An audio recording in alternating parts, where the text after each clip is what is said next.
Take that down. Hello, bird nerds. Happy Monday.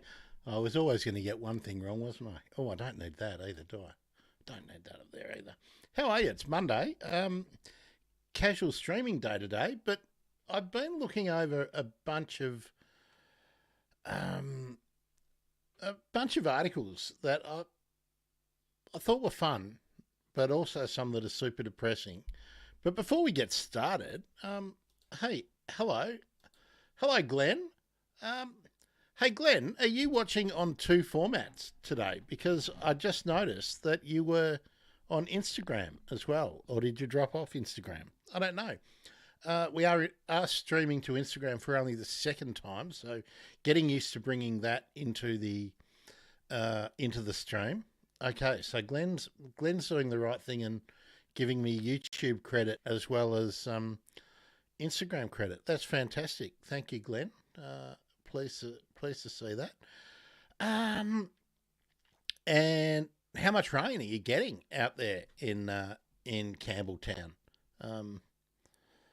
Yeah, I think the best kebab I've ever had was in Campbelltown too, by the way, many moons ago.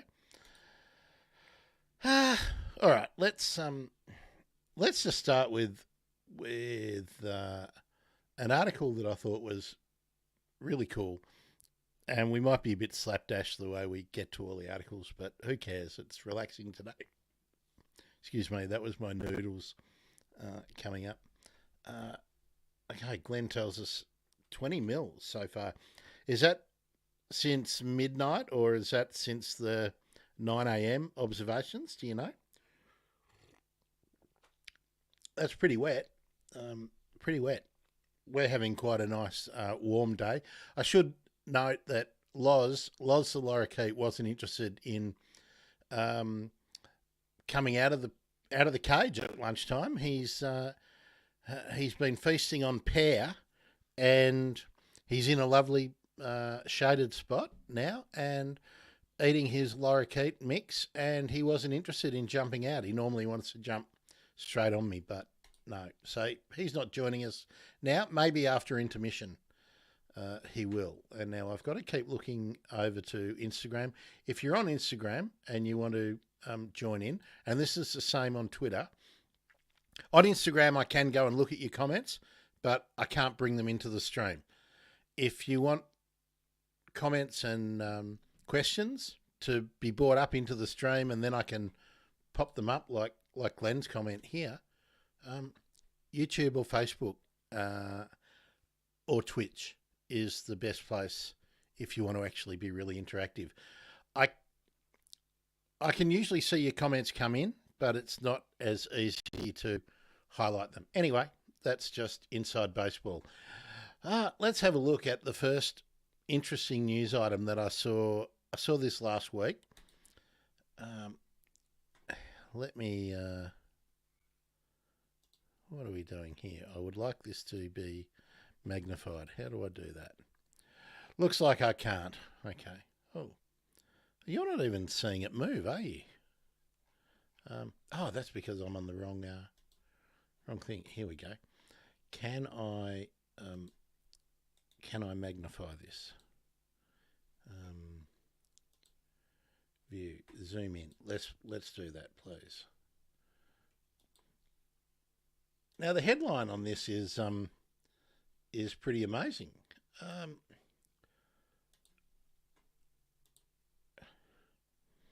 Extremely rare, half female, half male bird spotted in Colombia for the first time in more than 100 years. Now, I don't think they mean this is the first time in more than 100 years they've spotted this bird, but I think it's the first time in 100 years that they've seen this. Well, what's the correct term? The bird is half male on one side and half male on the other side. And this is bilateral gynandromorphy. Now, I wasn't really even aware that this was really a thing. I'd heard about it, but I've never seen a documented picture of this kind of situation. So this is a green honey creeper, and it was found at a feeding station in Colombia. Um, and this is in Discover Wildlife, which is a BBC wildlife magazine, or part of the BBC Wildlife magazine. Excuse me while I sip my coffee. Um, I better come back and see who's commenting. No comments so far. Okay. All right. So, let us know. Have you actually heard of this before? Um, well, let's watch the video. That would be a good idea. Make sure you can hear it. Um,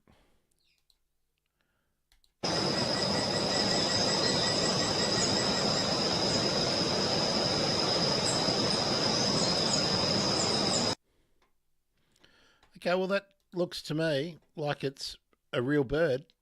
Um, how does it happen? Believed to be caused when a female bird's egg develops two nuclei and is then fertilized by two different sperms. So it's two different events. So it must be fairly rare. Um, I mean, is it happening in other species? I mean, are there birds in Australia that are demonstrating this? It's a fascinating thing to think about, especially for birds that are similar in their sexual expression, in the way they appear. I wonder if it's really quite common, and that because there's a proportion of species that don't exhibit that uh, sexual difference in their plumage, that maybe it's not being noticed. I don't know. Of course, here it's much easier to spot bilateral gynandromorphy in species that are sexually dimorphic. So yeah, I wonder if it is common. Um, so this bird's been being seen since October 2021. Uh, Amazing. Um, well, the New Zealander. I should try and get an interview with Hamish Spencer from the Department of Zoology at the University of Otago. Correct. Um, now I haven't. I must confess, I haven't read that paper, but I'm now going to get it up. It's amazing, isn't it? But it doesn't really tell me what the rate of bilateral geo. Let's have a look. This is the this is the abstract of the publication from the Journal of Field Ornithology. Um, Recent sightings substantiated by colour photographs in a short video. The bird was present for at least 21 months, and its behaviour largely matched that of other wild green honeyeaters, although it waited until they were gone before feeding on fruit that was put out daily. Um,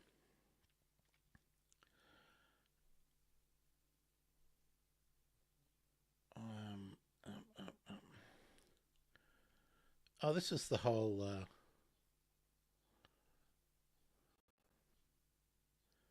Sorry, I haven't seen this article before, so um, just bear with me and see whether I can find out what the rate of this situation is. So this is the second record in this species, and the first of a living bird. So it was found in a juvenile in 2015. Uh,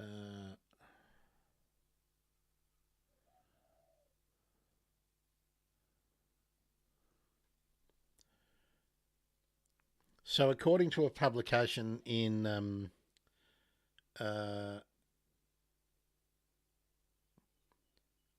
in 1914, the male and female expressions of the pattern of the plumage was reversed, but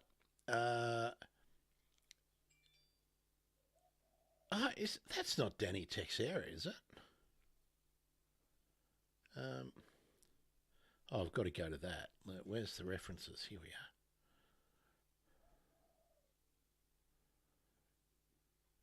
Sorry, I wish I had have looked at this earlier. I can't see if that was it Danny Texera?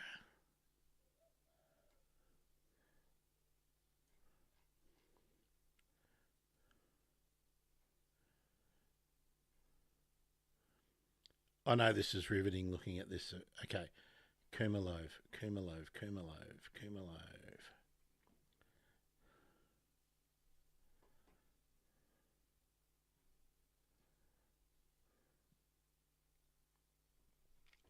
In Emu. Oh, let's have a look at that. Sorry, I'll just see if it was Danny.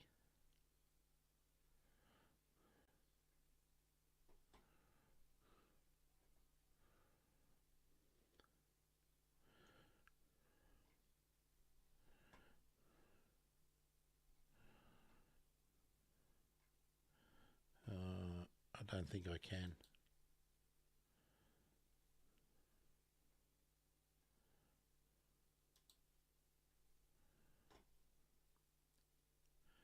No, I can't. Sorry about that, folks.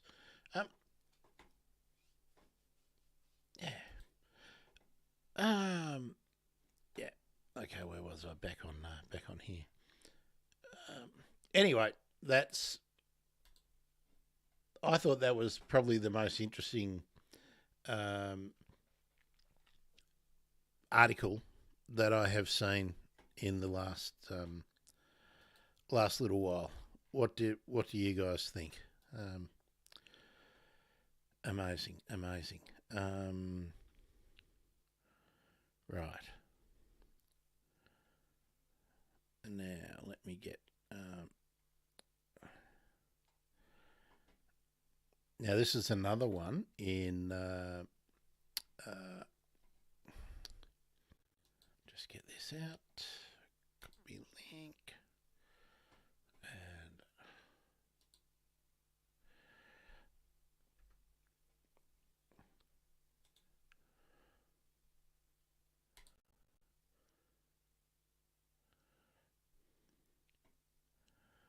come on.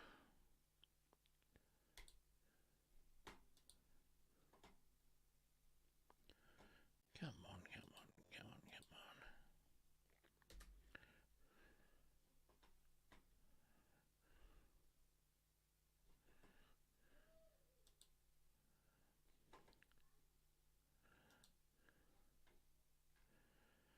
All right. Sorry, folks. Let's just. I'm having a bit of a drama with it not wanting to share what I was wanting to share. So let's go to. So always happens, doesn't it? Let's remove that one. Hello, hello, hello, hello. Stop. Share. And what's this one? Window.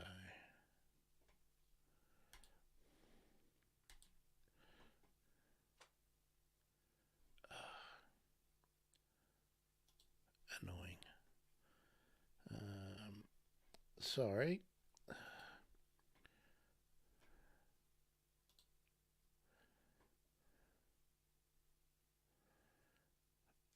I copy this.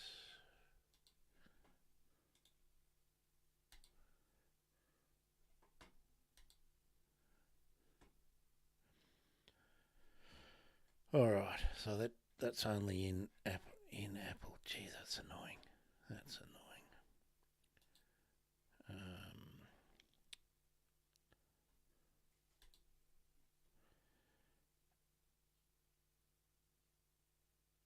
Oh, I see.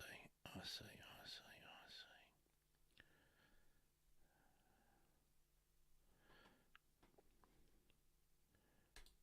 Okay, this one I'll be able to show you. Now, this one is only this is bad news, and this is who was it saying that it was 45 degrees in uh,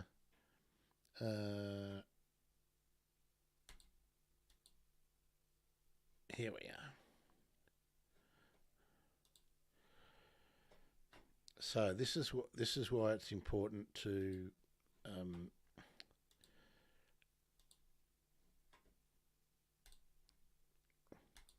sorry, that took forever to get there, didn't it? Get off there, and we'll just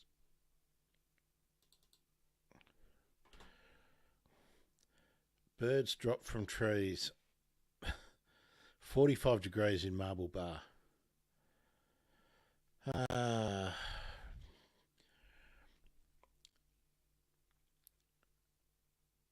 it's you.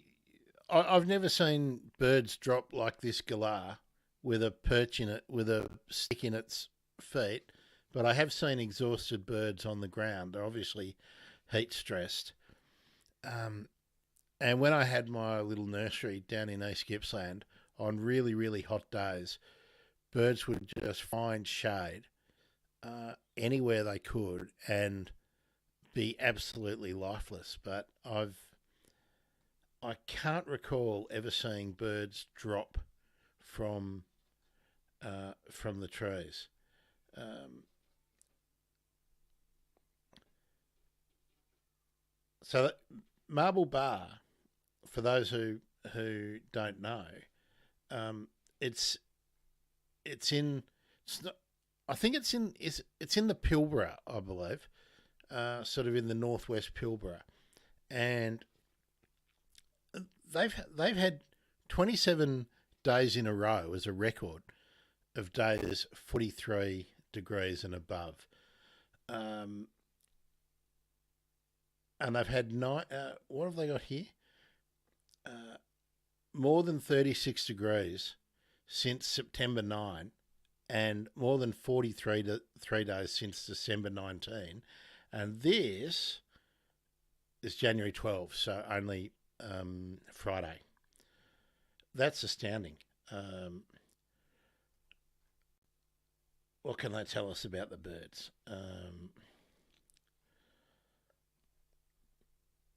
Nothing much more about the birds, but the only point I really wanted to let you know here is on if you're in an area where the temperature gets really hot, and especially if it's been really hot for a few days,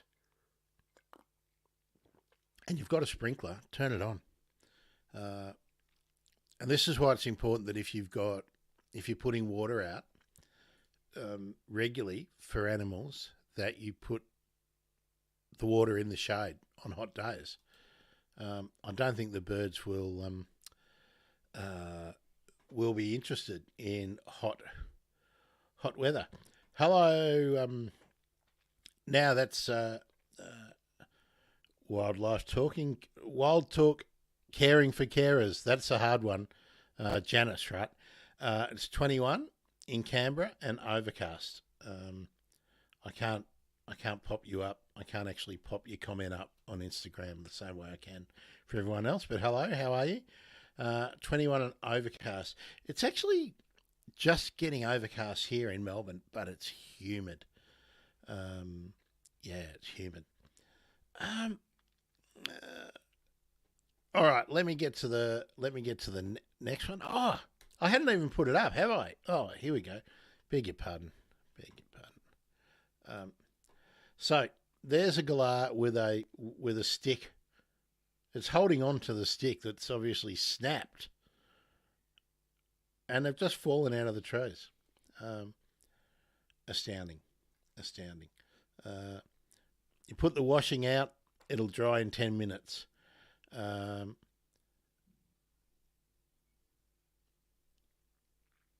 uh, so the record of 27 days in a row above 43 happened in 2005.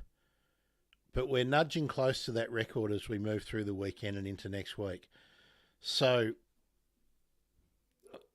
I hope there'll be a follow-up. But that is an astounding number of stinking hot days, and that is a very distressing photo. Oh, it's a stock photo. Oh, beg your pardon. I thought that was a real, like it just happened photo, but obviously not. Okay, sorry about that.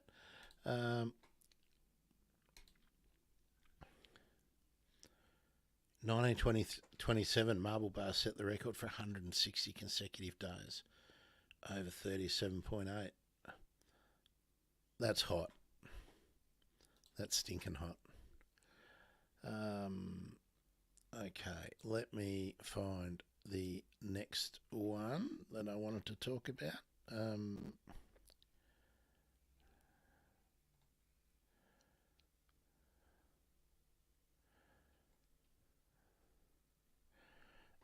Yes, this is one. I'm trying to follow this one up. Let me just get the link.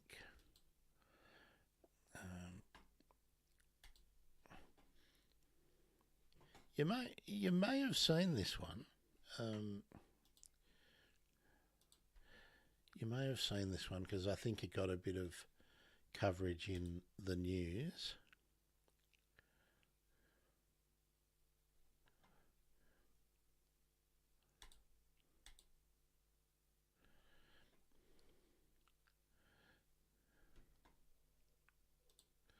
Okay, we'll let them do that. Okay, let's just let me just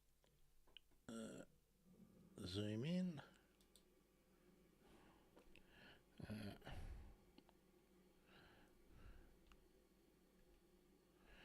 Okay, that's better.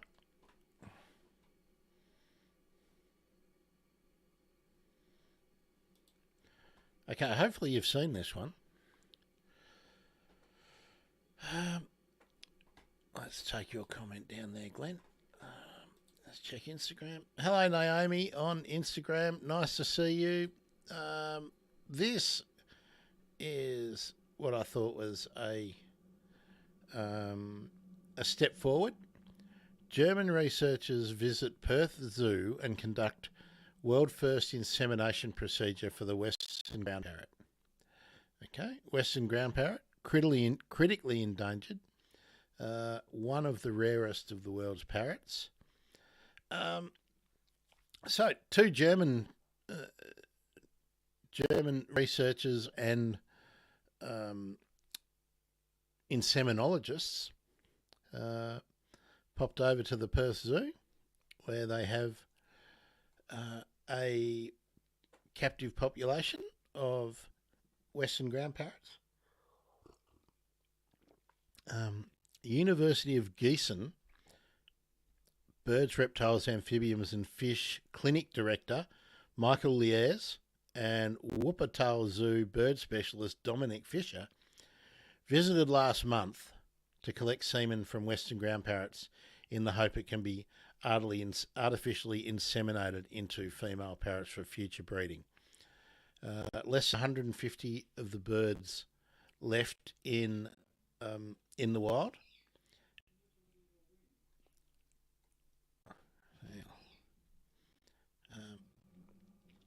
So 90% of the bird's habitat was destroyed in the 2015 Southwest bushfires. And I did do a show with Sarah Comer from the department in Western Australia, where you can find out much, much, much more about the monitoring and whole conservation project.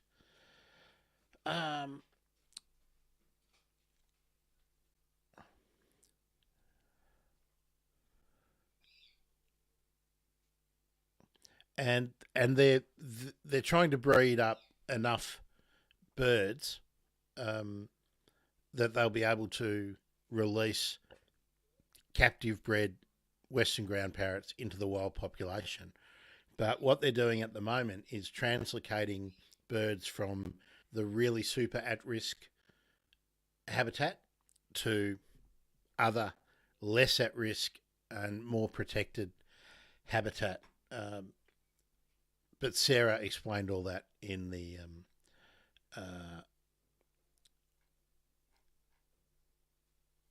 in the episode I did with her. I'm just looking for a bit of extra detail here. I'm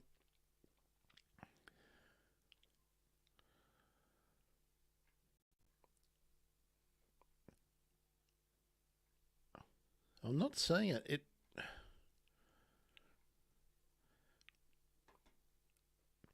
So when they say that they conducted the world's first insemination procedure, I don't think they've actually done the insemination. I'm trying to find that they collected semen from western ground parrots, so obviously from males, in the hope that it can be artificially inseminated into female parrots for future breeding. So a little bit misleading in the headline. What a surprise! It's part of the West Australian. So it's a positive. It's positive, but it's a little bit more positive than you might have thought, because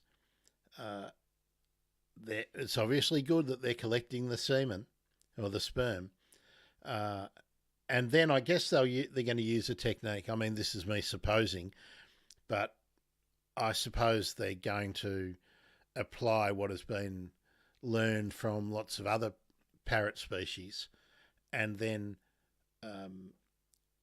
try and match for suitable characteristics, whether it be virility or something else, males with females that they are either maintaining in captivity or that they would capture and then inseminate them. Really need to find out more about that, and I will if I can find someone. It took me nearly 2 years to get Sarah on the show, so we'll see how we go. So the spokesman for Perth Zoo, I believe, Australian Fauna Supervisor Arthur Ferguson, his quote,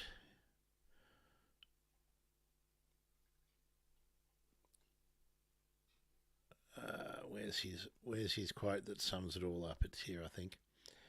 He was hopeful the work would contribute to breeding the parrots in the future. So yeah. So anyway, let's see.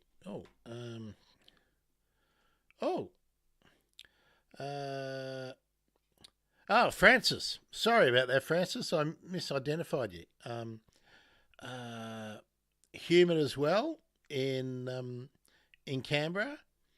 Hello, advocate for birds. Nice to see you. The Almond Cafe. I haven't seen the Almond Cafe before. Hello. I'm guessing, looking at the chat. Sorry, everyone. I'm reading the chat, which I can't show you. Actually, no, I can't show. Or can I? I'll have to work this out. I really need another screen. Then I could put the Instagram chat up on a different screen. Actually, let's do that for a minute. Here we go. Here's the Instagram chat. Naomi, advocate for birds. Lee Wilkes. Hello, Lee Wilkes. So we've got Susie. Hank Pidgey doesn't have a problem. Okay, Northern Beaches in Sydney. I'm guessing that's okay. Almond. Where is the Almond Cafe? As in, it's in the Northern Beaches of Sydney. But if someone wanted to join and visit, what would they be looking at? Where would they be going? Hank is one of the crested pigeon visitors on my balcony. Okay, thank you for clarifying that. Um, very, very, very good. I love the crested pigeons. All right, I am going to stop sharing the Instagram for a moment, uh, but it's great to see. Oh, now I'm seeing some confusion in the comments. Was it a cockatoo or a crested pigeon? Seems to be some discourse between the Almond Cafe and Advocate for Birds. Um, anyway, let me know. All right, gee, just check. Have we got people? Oh, we got people on all the platforms too. Nice to see. Hello Twitch. Uh, hello Facebook. Who's with us on Facebook? So I saw Naomi. You're on Instagram. Um, uh, okay, so Hank, the Almond Cafe is clarifying for me. Hank is a crested pigeon, but cockatoos also visit. So there we go. And obviously, Advocate for Birds and the Almond Cafe are well acquainted. Even though they're fairly new to the Riot Squad, I wish I could combine all of you Riot Squad in one spot. And for clarity, if you haven't been here before, Riot is the collective noun for a group of kookaburras. So we call the commenters and those participating in the various chats the Riot Squad. So hello, Riot Squad, and it's nice to be with you again. Okay, let me get to the next article. It's very casual today because one, I overslept, and I'm going to go and try and find this in BBC Wildlife outside of the outside of Apple News, because that's what I've been looking at. So let me check.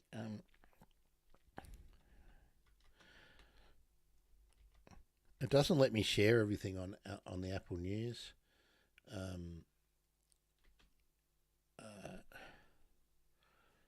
So BBC Wildlife Magazine. Okay, that's got me to there, and then.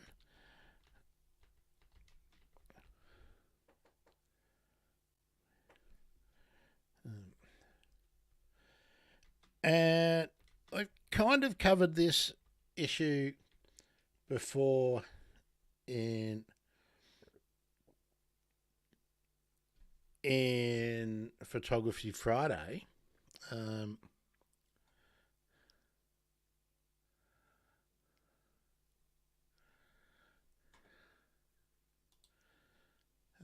Beware the flash.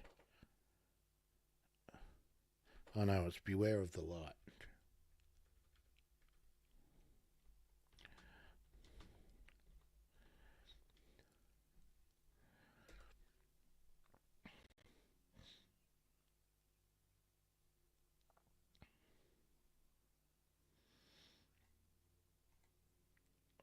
Oh.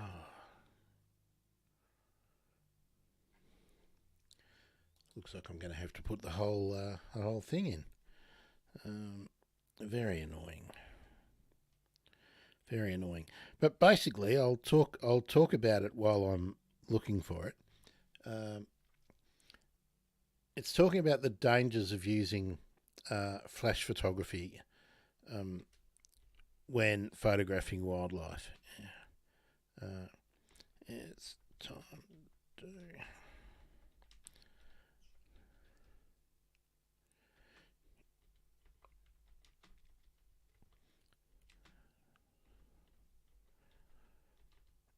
And it's something that we really need to consider all the time.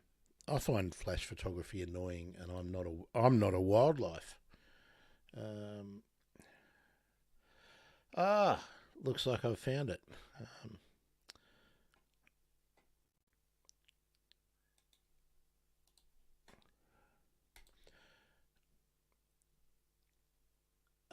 Fantastic. I'll have to accept cookies here.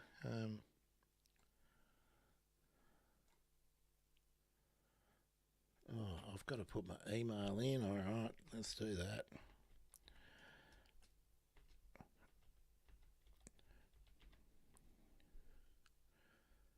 Oh, you got to put your thing in to read an article, and it's supposed to be free, but nothing's free. All right, let's continue reading. Okay.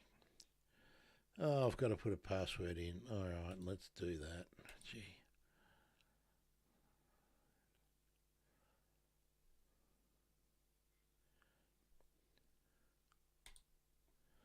Okay. Finally. All right. Finally. That is so annoying, folks. Um,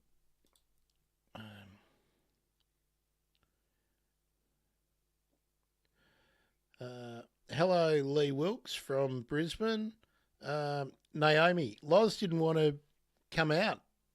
Loz is outside in the shade, in under the eaves, and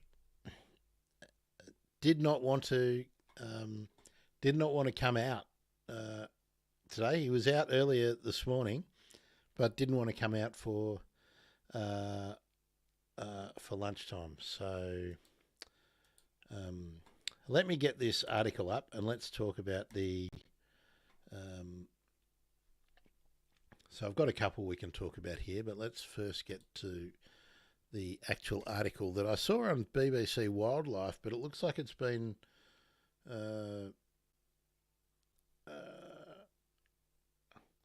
this is now in a in Readley. So this is written by Doug Gimmersby. Sorry, Doug, I've murdered your name, but I'm not Gimesby. Maybe that's probably what I would be saying. Now, is this coming up nicely? No, it's not because I haven't added it. Here we are. Let me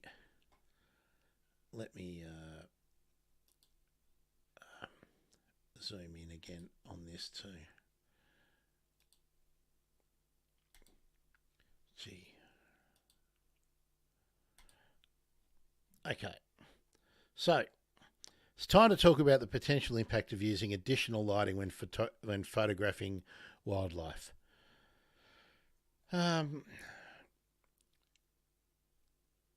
So the story is that this photographer who started out as a wildlife and conservation photographer didn't use additional lighting, but over time started playing with flash and here and there adding one light, then sometimes two. And then as the photography skills increased, started using more flash. Now,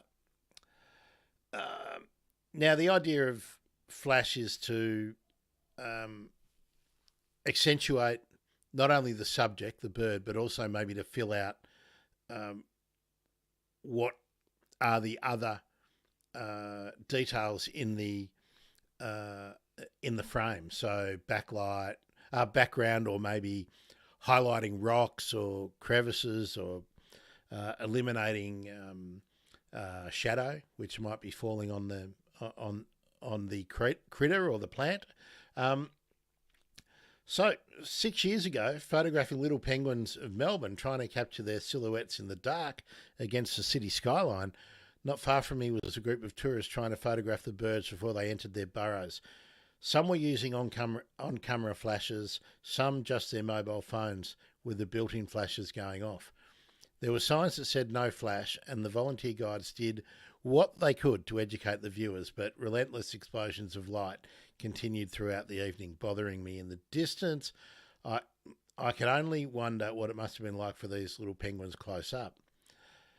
What I saw that night got me thinking about the impact a photographer's lighting could have on wildlife. Yeah. I mean, I'm amazed if you'd been doing it for years that it'd been the first time you've even thought about it. I mean, I'm not really going to have it. I'm not having a dig, but having trained as a bioethicist, but the first time you ever thought about flash and additional lighting and what effect it could have on wildlife was now. I don't know. I really wanted to make sure I was doing the right thing. Having a zoology degree, I wanted to do the right thing to be evidence-based, and believed I could develop a simple checklist to guide me. But as I delved deeper, I found little research to draw on. Even defining the right thing was a challenge. Yeah, it is. There's contradictions all the time, and there's competing interests in this, right? Because if the photography is done to aid the increasing understanding of conservation issues in the general public, perhaps you just go, well, it's necessary. But as a bird or as an animal becomes rarer and rarer, any intrusion into their daily lives seems harder and harder to justify. But there are competing issues there. If it's for research purposes, and if some of the people working on the research are remote, if you're sending photographic or video evidence to researchers who are not on the ground in the field, when does the welfare, or what intrusion do you allow to facilitate research? And there's very little research on it because in my view, there's nobody benefiting from the research. Like, anyway, we'll think about that and jump into the comments if you think I'm full of it.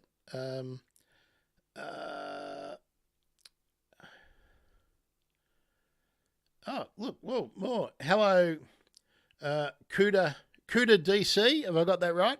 Looks like it's a Cuda boat. Would that be right? A Cuda boat DC?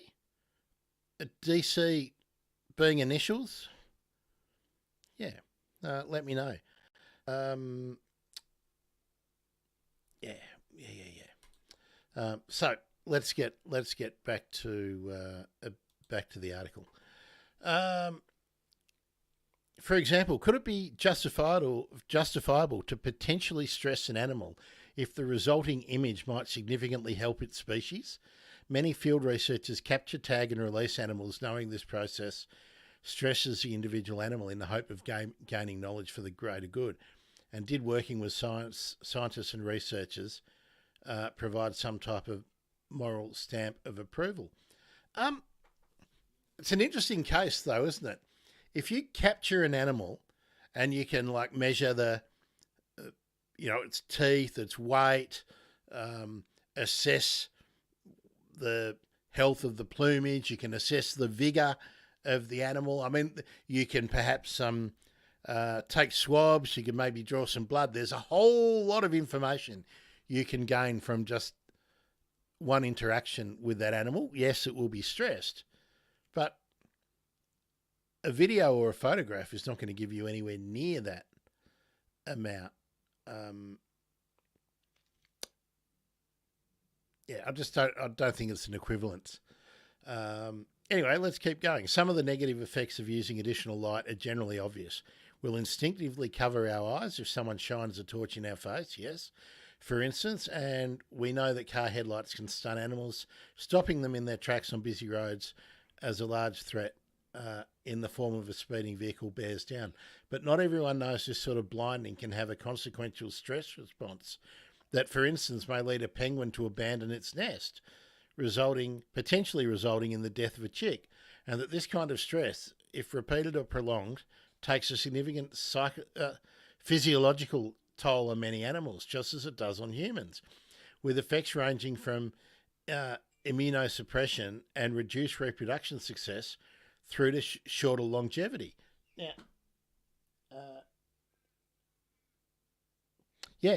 Sorry, just seeing whether that was a comment coming through on the phone. Let me see if anyone is commenting. No. Oh yes, hang on. David Coots, no boat. Okay, Cooter DC. Now I get it. Eva Walking Life, hello. Um, okay, so Eva and Susie from the Almond Cafe, they know each other. Good to have you in the gang. Gee, Instagram, people are jumping in on Instagram. Very good to see. This is only the second one. I'm happy to see it. Uh, um, and just to let you know, I'll try to always get to the comments. Um, uh, okay, Eva, I'll tell you where we're at because Eva has just asked in the comments. She's just joined partway through. What's the discussion topic? Today, Eva, I'm Grant, by the way, from the Bird Emergency, just in case you didn't know. What I'm doing today is just basically going through some of the articles that I've been reading and checking out in my news feed. Most of them conservation related. Some of them are politics. So far, we've talked about a bird in Colombia. Was that this one? No, I've gone past it, haven't I? A green honey creeper in Colombia, which is the first time in 100 years that this species has been recorded demonstrating plumage on one half, bilaterally one half male and one half female. In the same species, what was it, 104 years ago, 105 years ago, it had been recorded before in a dead bird, but this was a live bird at a feeding station. So we've talked about that. Now what we're talking about, I'll whiz through to the first bit of this. See that photo? What we're talking about is how flash photography can upset or can impact on wildlife. And I'll let you know too, infrequently on the Bird Emergency, I interview wildlife photographers as part of Photography Friday. It's what I call it. And we often talk about using sound aids, recordings, and this happens in just bird watching generally as well as photography. But we often talk about those stresses. Plus people, bending branches or supplementary feeding to attract birds. A whole lot of ethical issues come up about birds in photography, but I hadn't really focused on flash before. And this is the first article that I've really seen about it, written from a photographer's point of view. So we just got up to here. Not everyone knows that this sort of blinding of flash photography can have a consequential stress response that, for instance, may lead a penguin to abandon its nest, potentially resulting in the death of a chick. And that this kind of stress, if repeated or prolonged, takes a significant physiological toll on many animals, just as it does humans, with effects ranging from immunosuppression and reduced reproduction success through to shorter longevity. So yeah, stress. People don't like stress. Animals probably don't too.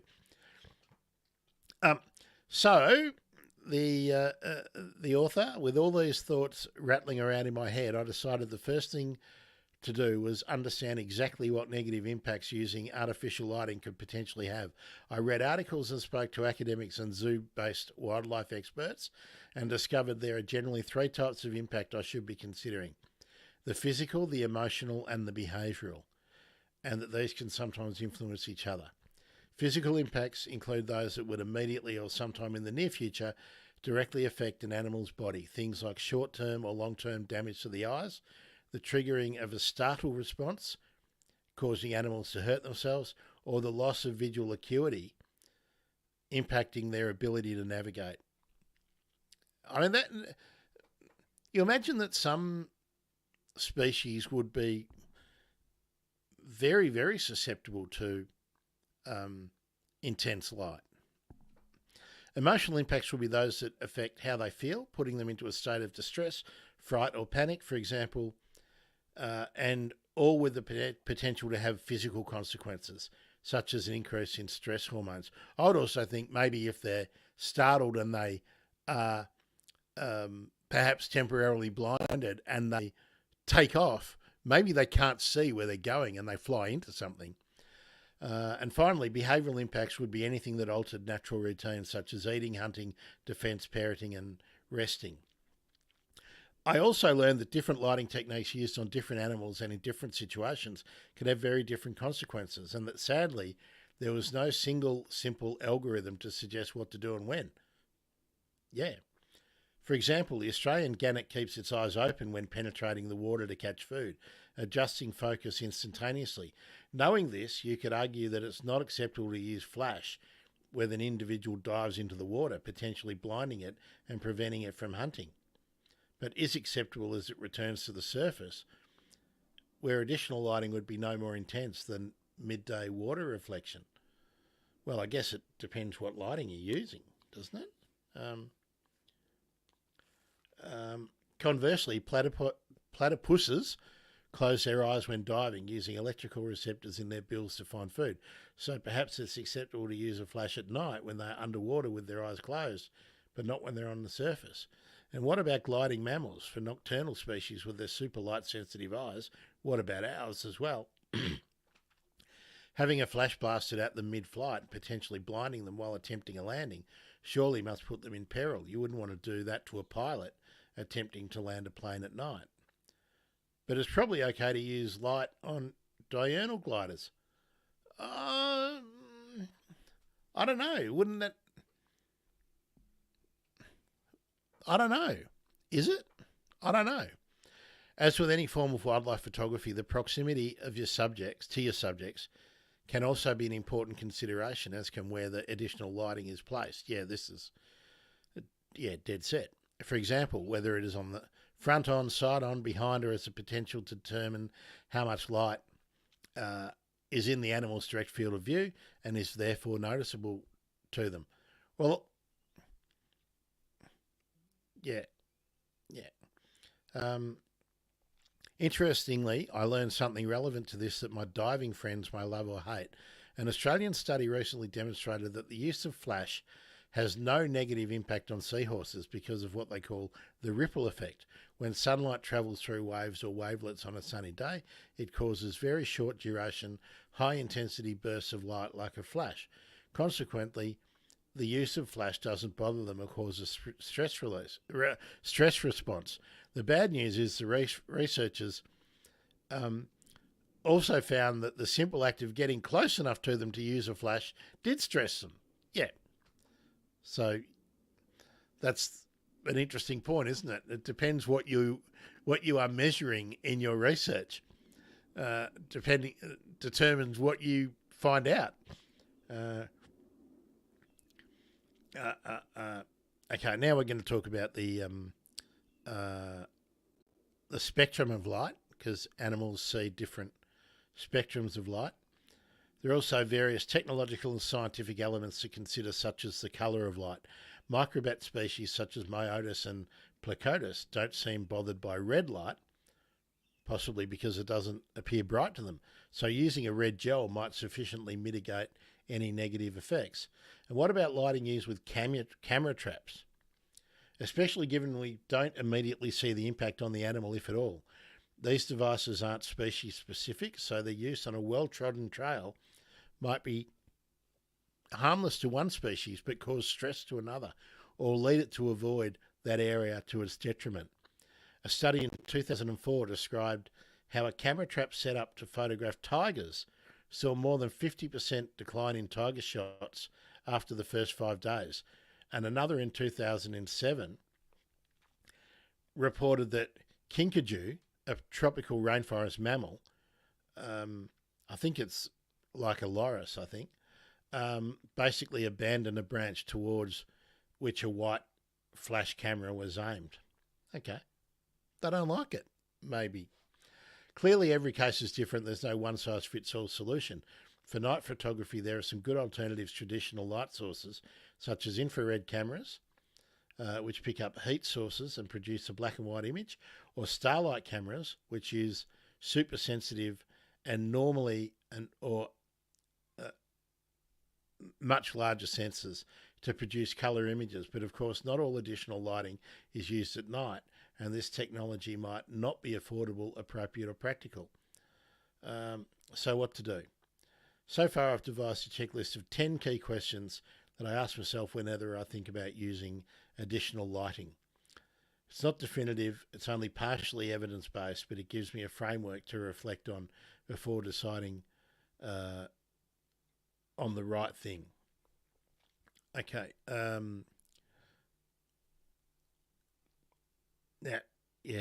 These paragraphs are important.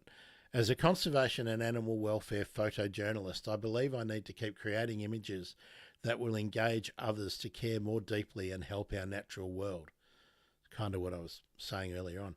The use of additional lighting can often be very important for many good reasons, and I'm not suggesting it should never be used, but I also believe I must also always ask the basic broader questions of my photography, such as, am I being considerate? Is there no kinder way to do this? And probably most importantly, do the means justify the ends? Broadly, I agree with that, but I do want to say there's another option that he didn't include, and that is, do I need to do this photography?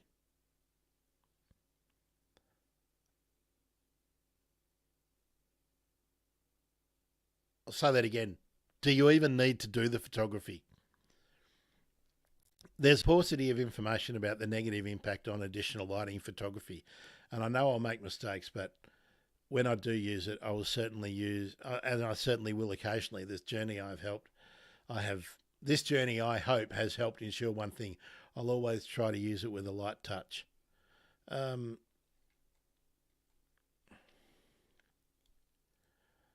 So Doug is a conservation photographer based in Melbourne and a regular contributor to BBC Wildlife. Now, I'm going to reach out to Doug and ask him to join me on a Photography Friday, because I think he's a million steps ahead of so many photographers in that he's asking the questions, but it didn't ask the one question that I think is important. And I think that most people have, with a bias to any sort of hobby or interest that they have. Everyone assumes that they need to do it. I've got a nice camera and I'm learning how to use it, but I don't. My personal view is I don't think I need to take any photo of any bird or animal. And I apply the same kind of things to tourism and all sorts of activity. But anyway, we get there. All right, let's see if we got any more. Oh boy, lots of comments here on Instagram. This is fabulous. Okay, so Eva Waking Life is self-accredited on YouTube. Now, are you in the chat in YouTube at the moment?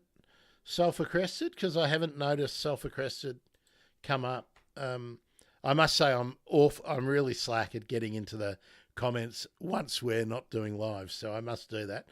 Naomi said I absolutely think that research is justifiable use of light. What I think people should consider is flash photography for a picture to get likes. You can see the red eye that birds get. See, Naomi, I think that makes sense to take that point of view, but I think the first question is the research necessary before, and I'm only applying this to I mean, if we don't know how a bird or an animal will react to certain procedures, then maybe we need to find that out before we start doing anything we like and then trying to measure what those effects are. It's sort of a chicken or the egg, but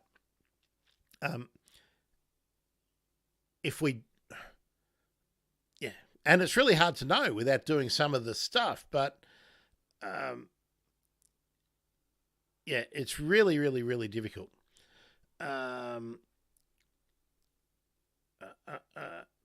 I don't. I think, and we certainly need to um, remove research from awareness and from tourism, but often one goes hand in hand with the other. Almond Cafe says heaps of people use flash by accident on iPhone. Tour guides should explain how and why to turn it off before setting out. They should take the phone off everyone and turn the automatic flash off before they go out. Yep. I've asked about it at my volunteer work. BirdLife says the following. Spotlighting disturbs birds and animals which may be sleeping or resting and may interfere with the night sight of nocturnal species. Using a spotlight near a nest may also cause birds to abandon the nest.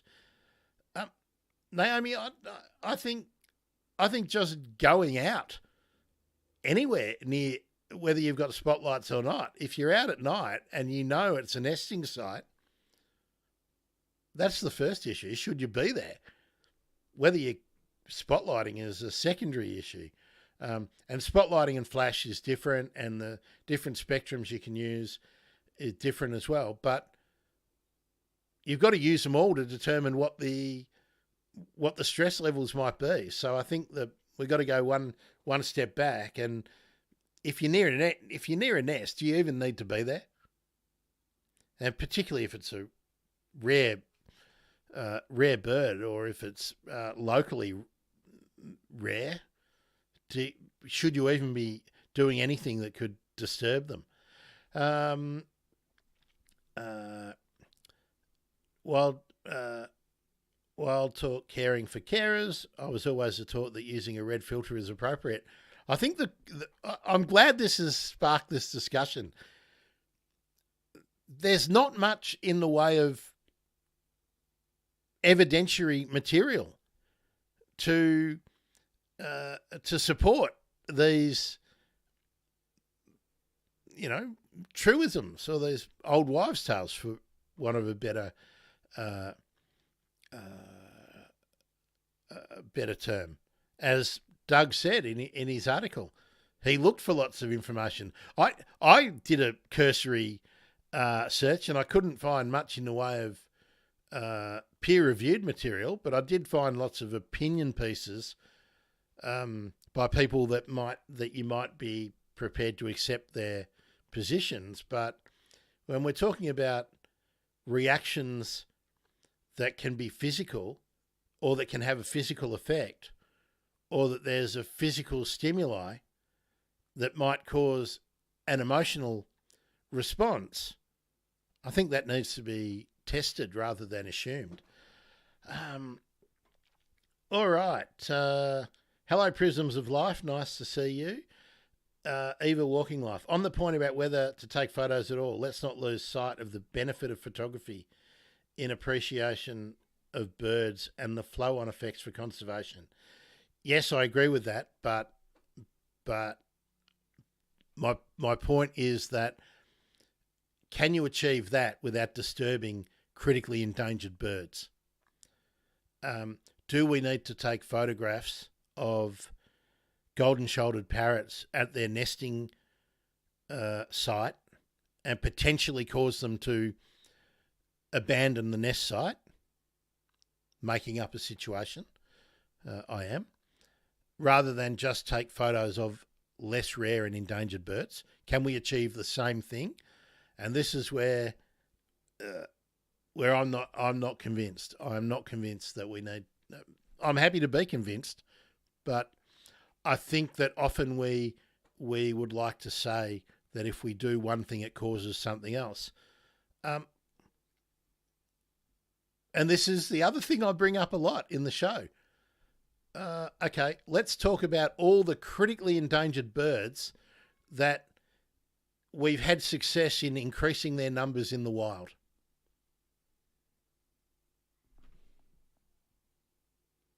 Yeah, I'm not hearing an avalanche of examples of where we've been successful. So I don't actually accept. I'm very skeptical. I don't actually accept that we, by raising awareness, that we are improving the conservation outcomes of every species. I'm not taking the contrarian view that we're not having any benefit. I'm just saying that it's not a truism. So, um, so yeah, Naomi has said, I think a lot of research goes through a committee to okay it. At least university research goes through ethics approvals. Yes, yep, um, yeah, they do. But I'm not sure that they come at it from the point of view of, do we need to actually do this research? I think all of the ethics committees start with, how can we get this research to happen? So they might modify the research to get it to happen, but it's a small point, and I'm not saying that research shouldn't happen. I'm just saying sometimes we need to judge what the starting point is. Um, and it seems that the conversation seems to be that the starting point is we need to take the photograph. Yeah. Wild Talk Caring for Carers, very good point. To be honest, I avoid animal photography where extra light is required. I got to say, before I bought my camera, I could not wait to go out and photograph birds. And now that I've been out doing it, I'm more and more aware of how many times I intrude on the birds to take photos of birds, and I'm thinking, I actually, maybe I'll feel different when I've got a bigger lens and I can be further away. But at the moment, I've got something which is equivalent to a 400mm lens on a standard camera, and I still feel like I'm intruding on the birds. They're aware of me, and they are acting that way. Okay, Naomi. Region honey eaters have now had at least 10 photographers per day. I went down but will not go again. I think they should be left alone. There are fantastic shots, and that's enough. Yeah. Yeah, Naomi, I think, look, Naomi's a regular in the Riot Squad and participating with the bird emergency. Okay, well, Naomi's telling me that I'm wrong in one of the assumptions I made, and I'm glad I am. We'll get back to that in a second. The beauty of a massive lens, Fran is telling me. Beauty of a micro four thirds camera is that you don't need a massive lens. Naomi has said I'm wrong. The research at unis is often asking why it should be done, at least at UWS and USyd. Okay, that's good, because that should be the first question. Should be the absolute first question. And especially in a competitive environment. Yeah. PS Platter, PSP Latter, how are you on Instagram? I have to keep swapping between the comments because I can't bring Instagram into the same place as everyone else. And all the people on the other platforms have gone quiet. What's going on Twitch? What's going on Twitter? What's going on YouTube? But yeah, I think that's. That's why I do all those things. Why I ask these questions, because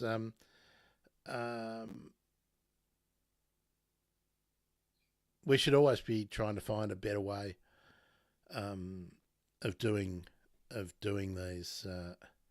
these things. Okay, now all right. Now there's going to be a couple of things here that I'm going to have to find the same way I did before. Oh no, actually, let's get onto the.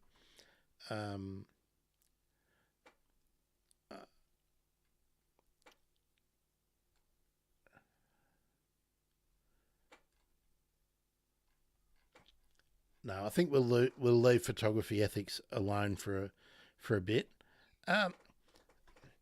Folks, put your hands up if you regularly read The Australian. Okay, just do something in the chat. A thumb. If you regularly read the Australian, give me a thumbs up, or if you don't, give me a thumbs down. Because I picked this one out particularly. So I'll just wait a minute for that while I try and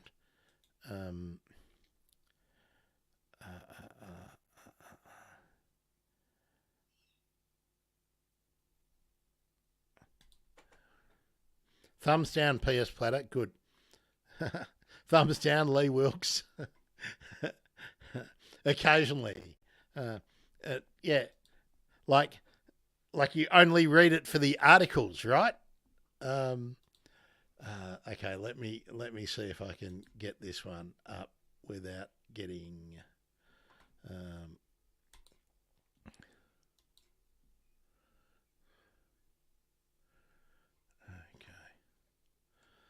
Oh no!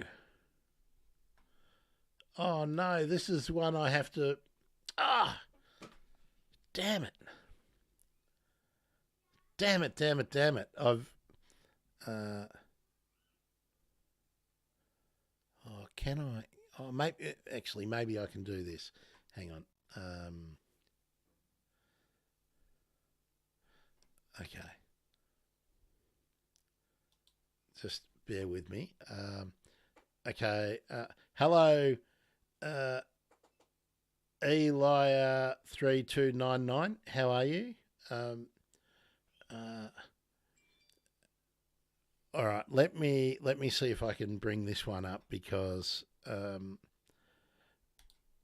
I have to share a whole window. Let's see whether I can. It's going to be a window. Here we go. This might work.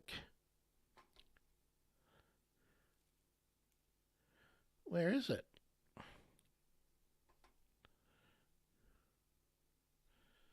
No, I can't. It's one of the things about using a Mac. Okay.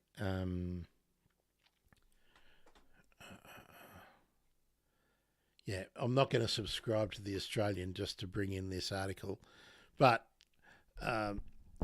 it might suffice to just to read the headline and tell you who wrote it. Greenies refuse to see the forestry for the trees, and it's by Joel Fitzgibbon, the former member of the Labor government.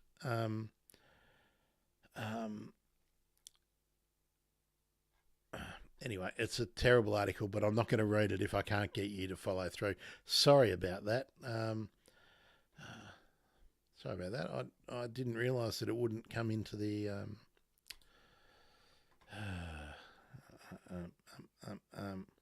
Did you know that there has been a claim that there has been a new species of Tyrannosaurus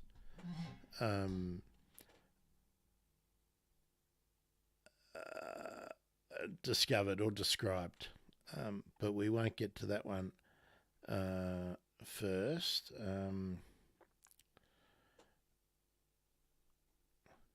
Let's just go back.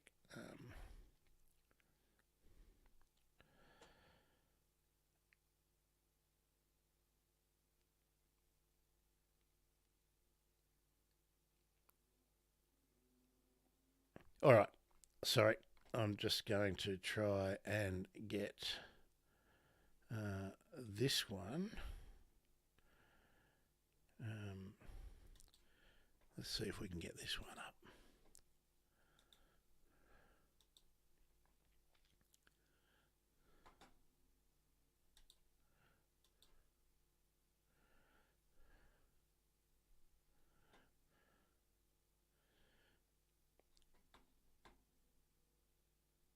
Oh, boy, the times. I have to subscribe, pay £1 to get into that. All right. Unless this works. All right, let's try this. Gee, that's annoying, isn't it? Let's try this. making it very, very difficult for me to even share. They must have some technology that's stopping me from sharing screens. I think it's going to do it again.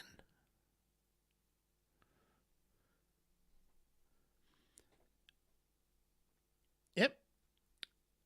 Okay, so it looks like the Murdoch things have worked out how to stop me. This is destroying the stream, isn't it? Um, uh, uh, Now, Lee, Lee has said, Lee Wilkes, can this one see you if you're standing still? I don't know what that means. See you, Fran. Let's catch up soon. I hope things going great. Wild Talk, caring for carers. That's Fran. She's got to go. All right. What I will make a comment about the Sunday Times article or Times article. Uh,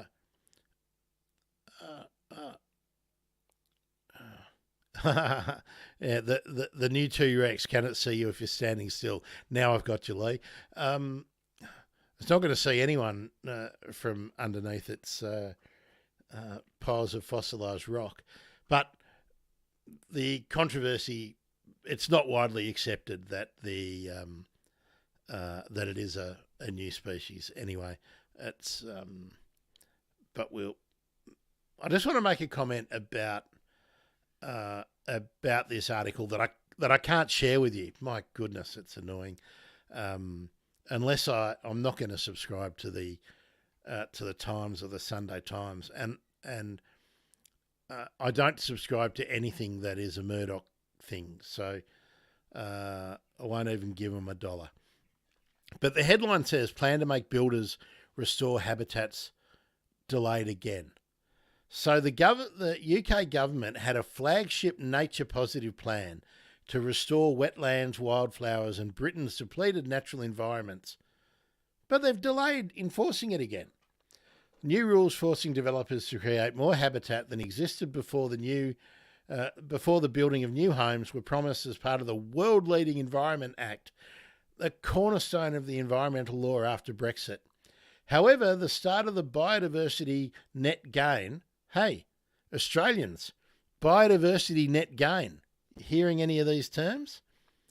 The regulations were delayed from November to this month and will now be postponed again to next month.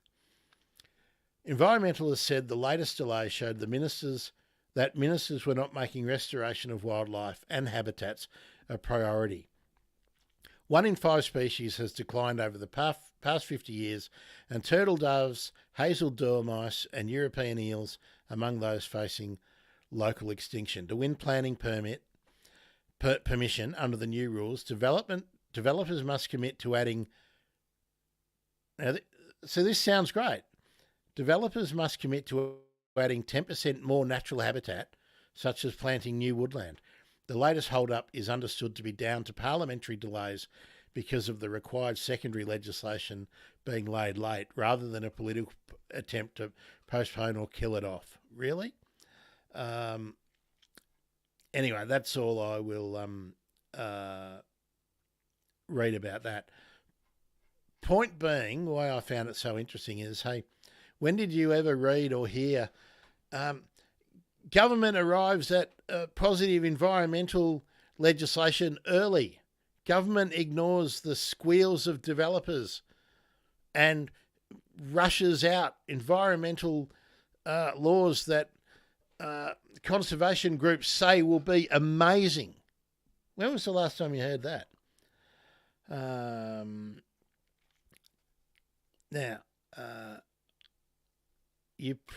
There's a couple here that you probably have already seen, but we will go with this one.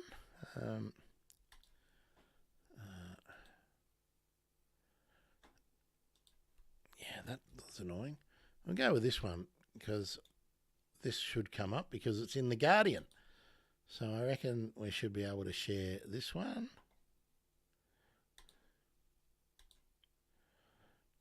There we are. We got the Guardian. Let's get that up.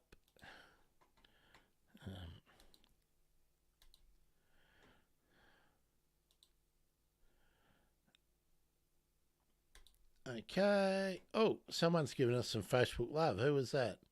Naomi. Good on you, Naomi. Naomi's on Facebook and Instagram.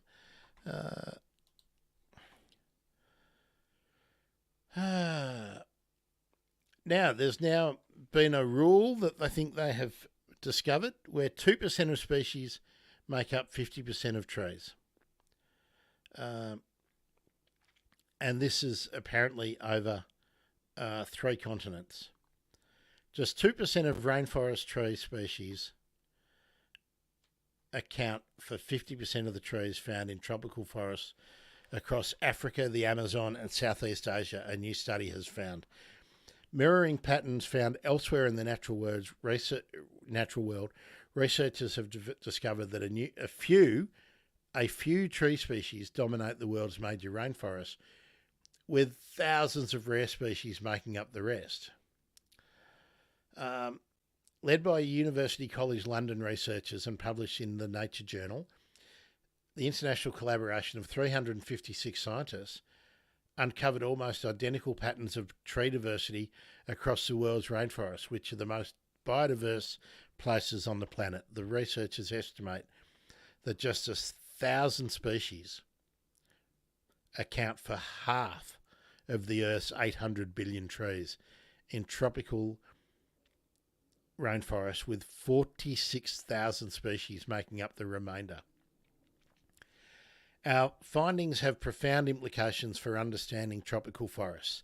If we focus on understanding the commonest tree species, we can probably predict how the whole forest will respond to today's rapid environmental changes. The lead author, Declan Cooper from UCL, University College of London, Centre for Biodiversity Environmental Research. This is especially important because tropical forests contain a tremendous amount of stored carbon and are a globally important carbon sink. The team of scientists demonstrated that while African tropical forests have fewer total species compared with the Amazon and Southeast Asia, their diversity follows the same pattern. The analysis is based on more than 1 million tree samples across 2,048 hectares, or 5,050 acres of rainforest, at 1,568 locations. They found that about 2.2 species make up 50% of the trees across the biome. Professor Bonaventure Sonke of the University of Yaoundé in Cameroon, I hope I got that right, said the fact that African forests do not have so many species compared with Amazonian and Southeast Asia forests is well known. But we also find that they have the same proportion of species that are common, which points to the existence of fundamental rules that all the world's tropical forests comply with. Researchers said the findings indicate that a mechanism may govern the assembly of all the world's tropical forests. They plan to focus future work on identifying the potential rule, given the geographical differences of the forests they studied. African tropical forests experience a drier, cooler climate than the 2 other regions, while those in Southeast Asia are spread across disconnected islands. The Amazon is a large region of connected forests in which humans have been living for a shorter period of time than the other regions. The senior author, Professor Simon Lewis of University College London Geography School and the University of Leeds, said we wanted to look at tropical forests in a new way, focusing on a few hundred common tree species on each continent rather than the many thousand species that we know almost nothing about, can open new ways to understand those precious forests.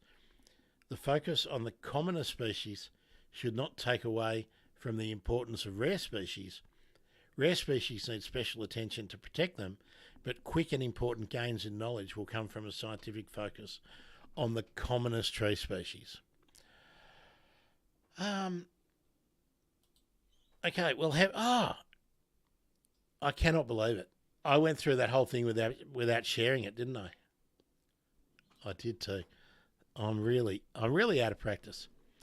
Well, here we go. There's the article that I just read to you. Sorry about that. So the the reason I was interested in this article was that I wonder if your perception of rainforest was of such a concentration of the proportion of the biodiversity. Certainly wasn't the thing that leapt to mind for me. I'd never really given it that much thought. In that, I wonder what the percentage of or what the relative commonality is of all the tree species. But then when you consider vegetation communities, they're generally dominated by a couple of species, and that you have to look harder for all of the others.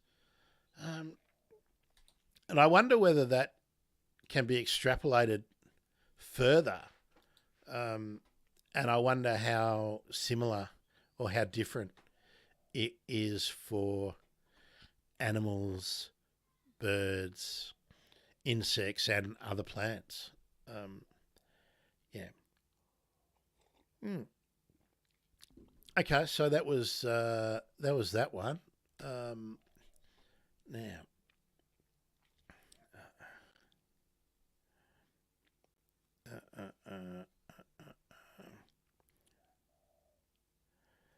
oh yeah, no. All right, there's a few more. How are we going, everyone? You want me to keep pressing on? Let me know. I've got one about mountain bird communities transformed by the impact of logging and climate change. Also looking at the passenger pigeon extinction, the vultures in Africa, and how bird watching can change the way you look at the world. So, what do you think, folks? Will we plough on? How long have we been going? We've only been going an hour and a half or so. So let me know. Have you got a preference? Got a preference from any of those? I think we'll start with this one. We'll start here. I'll just remove this from here, and we'll come up into this and see if we can.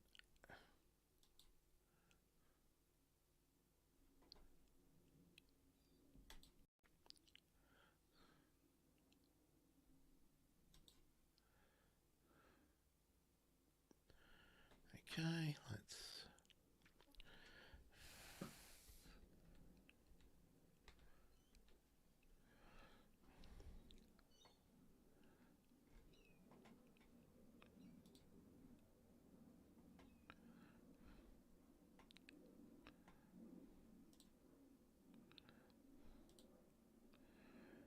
Oh, gee, this annoys me.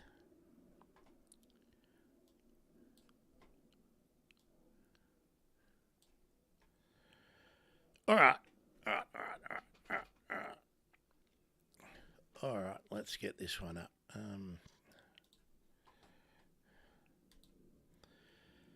Here we go. We might make this the whole. There we are. Montane bird communities are transformed by logging and climate. Earth.com. The Indian Institute of Science has released a compelling report on the impact of logging and climate change on bird communities in tropical montane forests. The researchers analysed more than a decade of data focusing on bird communities in the eastern Himalayas, mid-elevation understory. The team used methods like mist netting to explore changes in montane bird communities in both primary or undisturbed and logged forests. So, what are these kind of forests?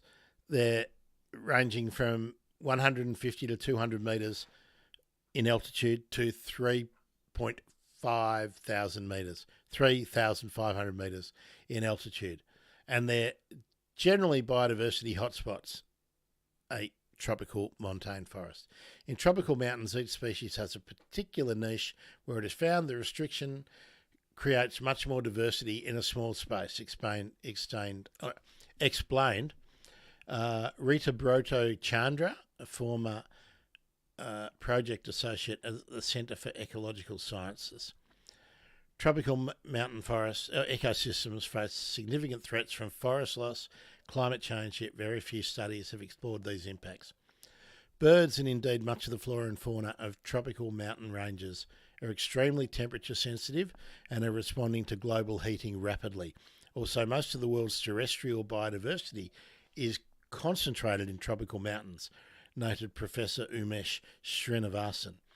He emphasised the needs to investigate the combined impact of these threats. Key findings. The team observed many bird species shifting to higher elevations due to rising temperatures in logged forests. Higher temperatures and lower humidity accelerated the transition. Interestingly, smaller montane birds adapted better to logged forests, while larger species density increased in primary forests. Okay.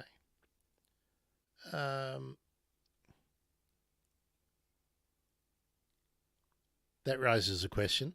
I understand that the smaller montane birds adapted better to logged forests, so I guess that they were relatively more prevalent in a logged forest. But does the larger species density increase over time in a primary forest? What's the relativity in that statement? Anyway, so the study was conducted in the Eagle Nest Wildlife Sanctuary in Arunachal Pradesh. I don't know that region, known for its rich avian diversity, hosting over 500 bird species. The area's history of intensive logging until 2002 offered a distinct contrast between logged and intact forest. Okay.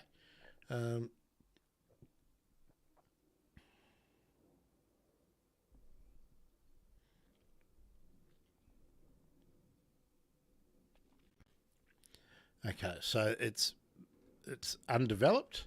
The researchers' daily routine involves setting up mist nets, checking them every 20 to 30 minutes, processing the birds and releasing them. Out of 6,189 captured individuals from 130 species, the study focused on 4,800 understory insectivores from about 61 species. The researchers focused on these particular montane birds because their niches are well defined and abundant data is available for them. The study did not include rare species that may skew the results. Okay. The analysis revealed that logging leads to the loss of large-bodied, old growth-dependent species and a decrease in overall biodiversity. Logging negatively impacts understory insectivores, leading to significant decline in their numbers. Furthermore, log forests have lower insect densities, affecting the birds' food resources. Okay, so according to the researchers, the study highlights the need to safeguard primary forests in order to mitigate the effects of climate change. Gee, I think people have been talking about that. Logging managers should ensure that undisturbed forests across large elevational gradients are protected.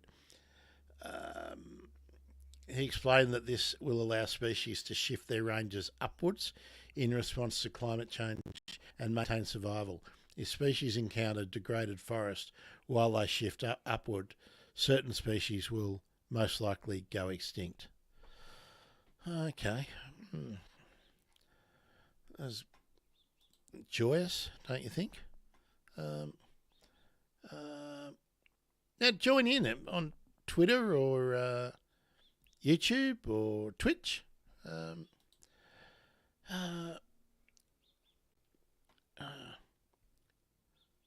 Oh, Naomi, you just had a massive thunderstorm go overhead. Missed your question.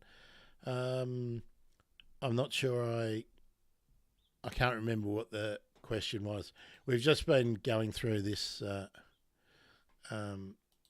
this article though, so I don't know whether you caught that, Naomi. You can let me know what you caught up to, and maybe does anyone want to talk about those issues? It really does.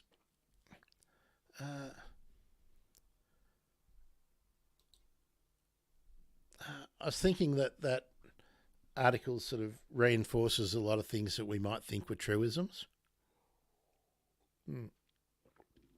Anyway, all right.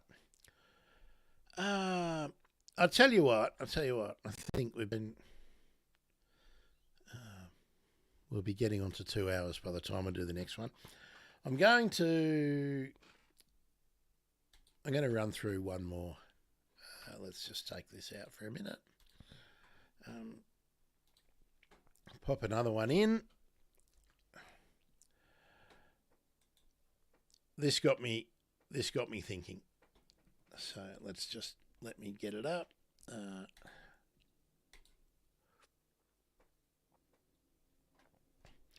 And let's get this. Increase it.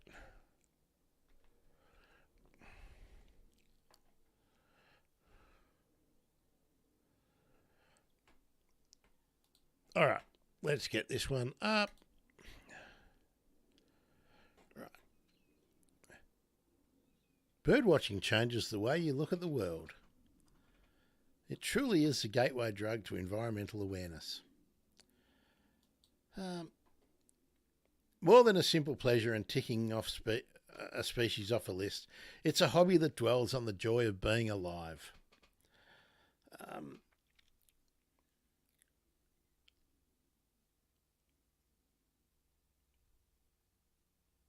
I might let you read it before I read into it. All right, let me read some of it. Lovely satin bowerbird at a bower with its blue objects, beautiful. And good on you, Georgia Angus, for writing this too.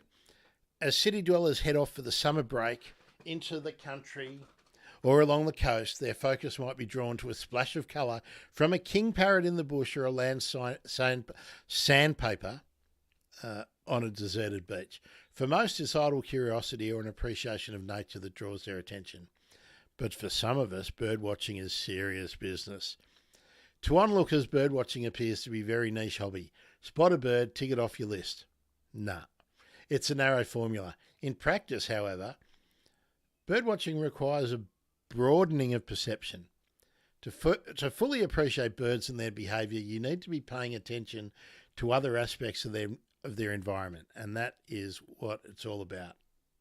For me, the livelihoods of birds are shaped by resources such as food, water and shelter.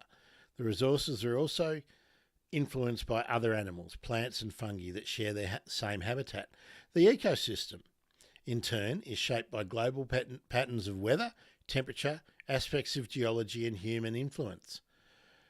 The focus is initially on birds because they act as diplomats for the rest of the environment. They're highly mobile and therefore widespread, and they're noisy, be it singing or screeching, and they're often beautiful.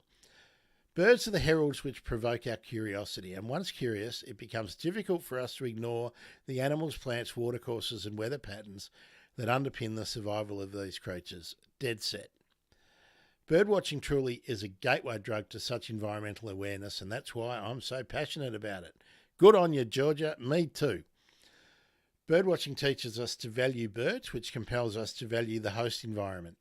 For example, the singing of superb lyrebirds reflects the soundscapes of their habitat.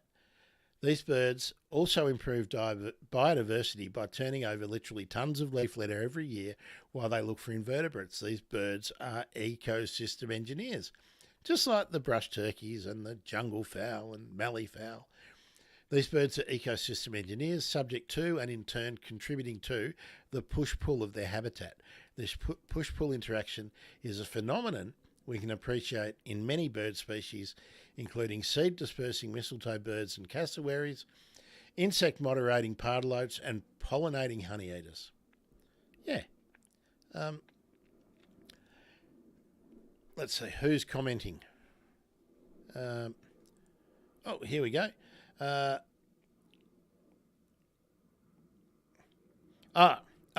Sorry, Naomi. Glenn's just caught up on the question. Did you want to continue to go, in which order to go through the next 4 articles? I made the choice. We're going through this one. When we look at a bird, we're actually looking at the sum of numerous ecological processes. One bird can embody the complexity of an entire ecosystem. That's where the broadening of perception comes in. It's deeper than ticking a species off a list. It's seeing what processes have allowed that bird to be here now, surviving against many odds. A large part of the power of birdwatching lies in being able to name the species. Simply, if we can identify species and where they live, we can effectively advocate for their protection. In landmarks, which I don't know what that is, I'll have to look that up, Robert McFarlane states, once natural phenomena and entities go unnamed, they go to some degree unseen. Yeah, that's a tree. That's a bird. As against, that's a wattle. That's a cockatoo. They go to some degree unseen. Language deficit leads to attention deficit. Beyond a few iconic species known to most people, magpies, kookaburras, cockatoos, species names have largely slipped from everyday use. In a world where a wealth of information awaits online, species names are keys which empower us to teach ourselves about things we've seen outside. Engaging with your environment, be it through birdwatching or by other means, can reverse this cultural slippage of language. If you recognise the species, you can describe and share that experience with your loved ones, neighbours, community, and build a collective knowledge of the animals that are sharing the environment. Absolutely. That's why citizen science is so important, I think. We were talking about this the other day. Remember I was talking about cockatoos on cypresses and the immature cones? Look at that. There's this photo of a rainbow lorikeet on exactly what I was talking about. If it's proposed that a parkland, waterway or nature strip be swallowed up by urban swell, we need local individuals who know which road verges host rare orchids, which trees bear nesting hollows, where in which thicket a satin bowerbird is constructing a bower. In this way, we stop observing the natural world from the outside, but step into the landscape of advocates and participants. Yeah, absolutely. My final and most selfish reason why we should all be bird watchers, I think we should all be nature watchers. I don't really care whether people are so into birds or whether they're into fungi or frogs or lizards or gum trees or whatever. I think you can make the same connections depending on which part of nature you are mostly interested in, but let's go on. My final and most selfish reason we should all be bird watchers is noticing birds makes you feel good. Yeah. On a day when I'm feeling grumpy, watching a succession of white-browed scrub wrens frolic in the bird bath helps to turn things around. Pausing to appreciate beauty helps us shift our outlook. A vivid king parrot visiting your veranda, the hovering flight of a spinebill at the grevillea you planted, or the high silhouetted sight of a wedge-tailed eagle above the suburbs is a pretty special moment to revel in. However fleeting, it's important to actively appreciate these simple pleasures, to not let them pass unnoticed. There are moments emphasised by birdwatching, moments that provide perspective, reminding us that we're a small part of a big ecological process. For many birdwatchers who have adopted the hobby in adulthood, there is a strong delineation of life before being a birdwatcher and life afterwards. Yeah, I can't relate to that because I was addicted as a kid. I think this is because birdwatching changes the way you look at the world. Intentionally placing your attention outward to your surrounds becomes habitual. Yeah, that's what the whole first seen and heard thing was about for me. It's the joy of the hobby. It's paradoxically fixated on detail, yet it's also expansive. It appreciates birds as the representatives of ecosystems and global processes. It empowers individuals to care for their immediate surrounds.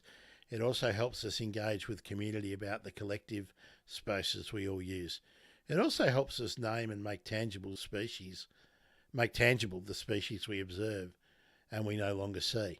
And finally, birdwatching allows us to gain perspective in the face of challenge. It's a hobby that dwells on the joy of being alive now and sharing this window in time with an amazing diversity of fellow species. Yes, terrific. And George's does have a great book out there, Birds with Personality. Yep. So, yes. Okay, gee, nobody's jumping in on the comments on StreamYard. What about Instagram? Naomi's just commented that she watched her eastern whipbird joyously bathing in the bird bath. It truly does improve my mood. Absolute joy.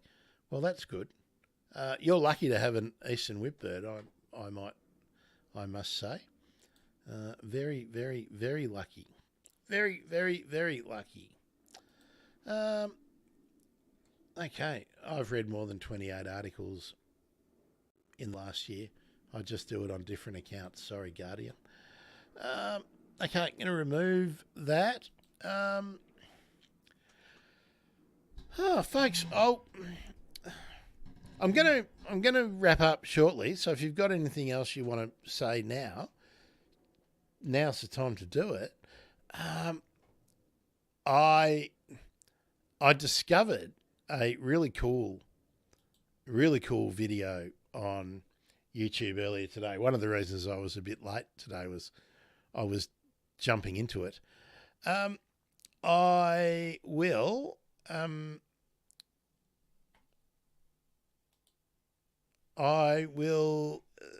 look at a few more of those videos and we'll talk about those tomorrow. Probably looking about, again, 1:30 tomorrow rather than midday-ish.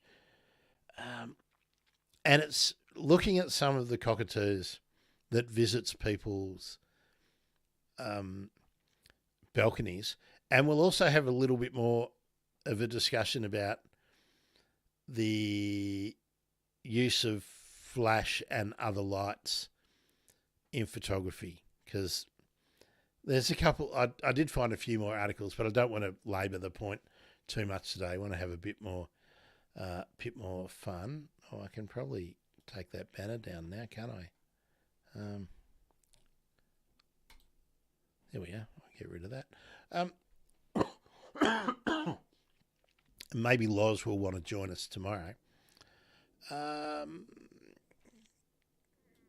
So, yeah, I think we'll pull up stumps pretty soon. Gee, look at what the green screen does with blue. Weird, hey? I should probably wear my brown cap when I'm doing the green screen.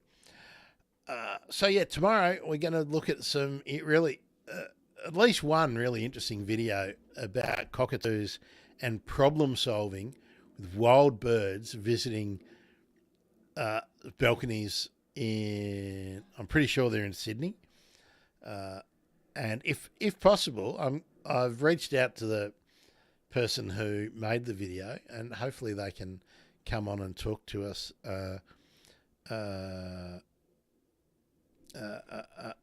Naomi, really interesting point. I'm glad you've got that Eastern Whipbird, very cute. Naomi wanted to say she really agrees with the bird watching mostly, but there are some that treat it like a competition. Yeah, I think Naomi, that's sort of something. I mean, we talk about it a lot on the show, don't we? That there's the people who are manic list tickers and will go to all sorts of extremes to find a bird and to tick it off. And that's the reason for one of the questions that I ask a lot in the podcast about are you an experiential bird watcher or are you a list ticker? Are you a competitive bird watcher? I think that often opens up some different attitudes. But by the same, we've got to be very careful because a lot of those people who are really, really, really closely curating their lists, they are not the people who ignore the experiential part of bird watching, and they're not the people who are out there sort of causing havoc in the environment just to get a view of a bird. But it does happen, and that's one of the reasons why I'm so interested in tourism and conservation, because I think there's always, and photography and everything, because positive effect on one hand may be a negative on another. So yeah. But and Glenn Smith on Instagram makes the point that Naomi is right, and I agree. Naomi is right. And I get in a way that brings me back to where we were at before about why people do things, and awareness. And sometimes the awareness that we need to bring is so much more basic and granular than needing to make people aware of the rarest of the creatures. Sometimes we just need people to just open their eyes and have a look and appreciate some of the common and moderately rare things, and then we can lead them towards caring more about the really rare things. I mean, I get asked a lot by people about why do I care so much about these things that people might never ever see. Well, I'd like everyone to at least have the opportunity to see the things if they want, but that's a disconnect, and people have it. So, yeah, okay, folks, that's it for today. I think I've got a lot more news articles that maybe tomorrow we'll have a look at some more of them. Just have a look. Oh, I really want to. Yeah, tomorrow we will have a look. I definitely want to have a look at. I'll give you an idea. Something about vultures, disappearing vultures tomorrow. The passenger pigeon, because, well, that's just really interesting. And then there's 5 sort of indicator bird species, or 5 indicator species, that if they vanish, it could mean that we're all seriously in trouble.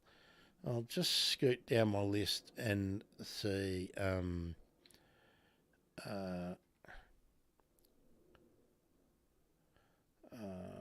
I've got a lot of general nature ones. Just looking.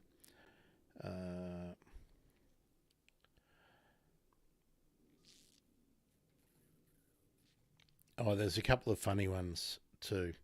The kiwi discovered in a hen house. Couple of positive things about the orange-bellied parrot. No.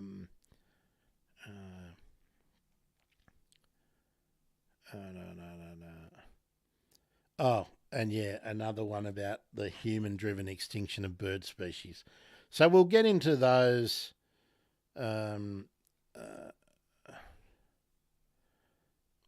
get into those tomorrow. Gee, I really did save a lot of articles. And a lot on green energy and the transition, but that's pretty heavy. Maybe we'll get onto that another day. So, last opportunity. Any comments that you want to make?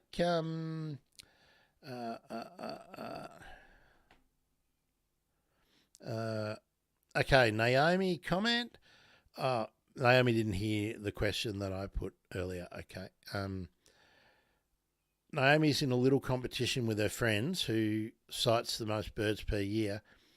I'm not a twitcher, though. I actually think pro photographers may be most pushed by getting shots and using calls because it's their job. Yeah. That's something we'll take up. We'll take up on a Photography Friday a bit more completely. I mean, I really have thought about that a lot. And sometimes if your job is putting animals at risk, maybe think about whether you want to do that job. Anyway, and Naomi calls herself an excited learner birder. Yeah. I don't really think you need to give yourself a level. I think being any kind of birder is a cool kind of birder. Wow. Look, I want to ask you too, Naomi and Glenn and whoever else is hanging around on Instagram. Are you preferring to use Instagram to Facebook? Because it's really interesting that the Facebook numbers have dropped down on today's stream. The other platforms are pretty normal, but so does that mean Instagram Live is more enjoyable for you generally than Facebook Live? Let me know.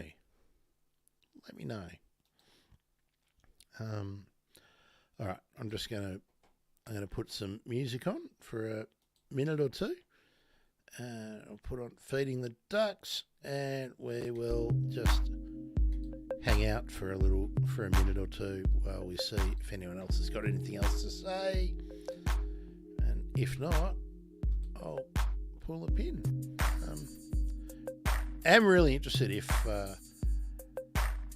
Instagram is a better experience for you as a viewer than Facebook Live, because it would appear that everybody is on Instagram rather than Facebook today.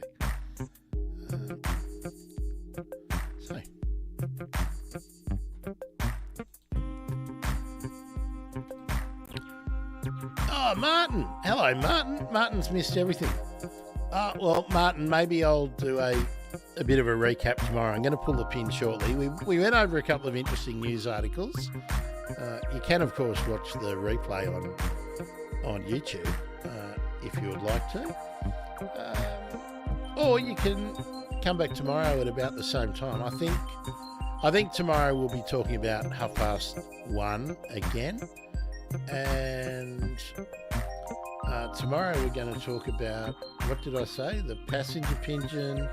There's some good news for the orange-bellied parrot. There's African vultures. What else did we say? I've got a fair bit. 5 indicator species that if they vanish, we're all in trouble. Passenger pigeon.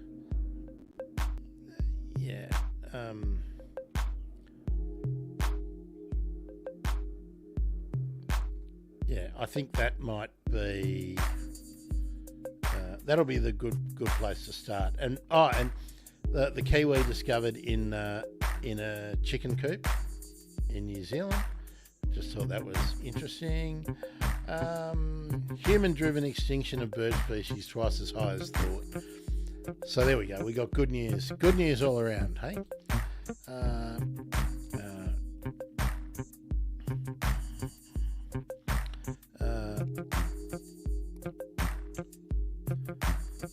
This is interesting. Glenn is saying he's commenting on Instagram, as that's where most of the comments are, but watching via YouTube. Yeah, that's why I always try and share the comments when I see them come in on StreamYard, which is the platform that lets me multi-stream.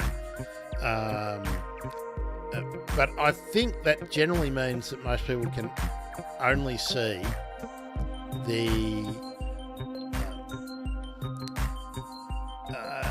see the comments on the platform where they're watching. I'm building out, I'm playing around with it, just learning it.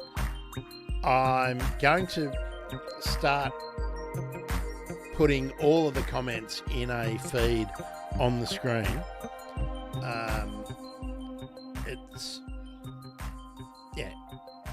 And there'll be some notifications come up when people do certain things. So that will be good.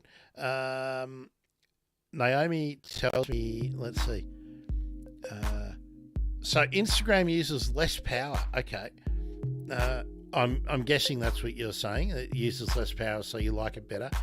Comments seem to come up quicker as well. There's a big lag on Facebook. Okay. That's good to know. I didn't know that Facebook had a significant lag. I do know that YouTube and Twitch are sort of designed to handle streaming, and it seems better. Naomi says YouTube is better to watch on, better sounds, and there wasn't a notification on Facebook today. Okay, well that... yeah, notifications are a real thing, because unless I allocate the time to go and do messages on each of the platforms, I can't control what's going out, and sometimes I just run out of time. So yeah, we'll try and do better on that one. Certainly, YouTube and Twitch have much better sound than all of the others, because they're designed for streaming. I can't stream to Twitch. If I could, I would, but currently I can't. But I do really like that we had people who I have not seen before popping into the stream on Instagram. So yeah, we will keep doing that. All right. Well, we're at the end of that song, so I think that's where we'll pull the pins. Oh, it's starting up again. Thanks everyone for coming in. So tomorrow, sometime after midday, let's say. Oh, look, let's aim for 1 o'clock. And if I'm a bit later, I'll be a bit later. Yeah. Thanks, Naomi. I would, if people prefer Instagram, I'll spend more time promoting on Instagram rather than doing on Facebook, because Facebook puts it out at low res and it looks terrible, and I get so much spam from Facebook, to be honest. So if people are discovering it on Facebook, that's great, but if it's... Anyway, while I have the capability to go to all of them, I will. So, Instagram, thanks. Oh, sorry, I'm looking at the screen too. Thanks, Instagram, for being with us. I'll pop you off now. Look, hopefully you'll join again tomorrow. You know where it is now. It's really easy. And we shall do that. So, hooroo.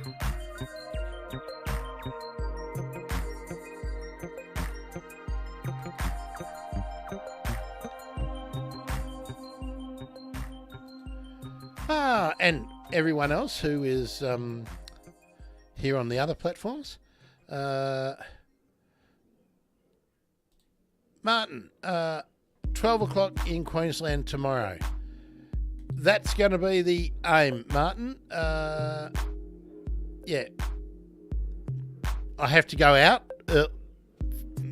mid-morning. So if I'm back a little bit late, it'll be half midday. But I'll do what I did today. I will start the stream before I'm ready to actually come and sit down while I make a cuppa and grab something to eat. So, yeah. Let's say 12 at the outside, 12:30 Queensland time tomorrow. Okay. Thanks for being with us. Twitter or X, YouTube, Twitch, and someone on Facebook. We'll be streaming to Instagram again tomorrow, and I think we might throw in LinkedIn as well. So let's see what happens. Thanks for being part of the Riot Squad. If you've been contributing, it's always great to see you. Hope the rain stops, Glenn. Unless you need the rain, that's the other point. And Martin, let us know what's going on up in subtropical Queensland. How's the rain? Fill us in on all of that tomorrow when I'll be back. Australian Eastern Daylight around 1 o'clock. Australian Eastern Standard Time for those of you who are Queenslanders at around midday, sometime around then. See you, everyone.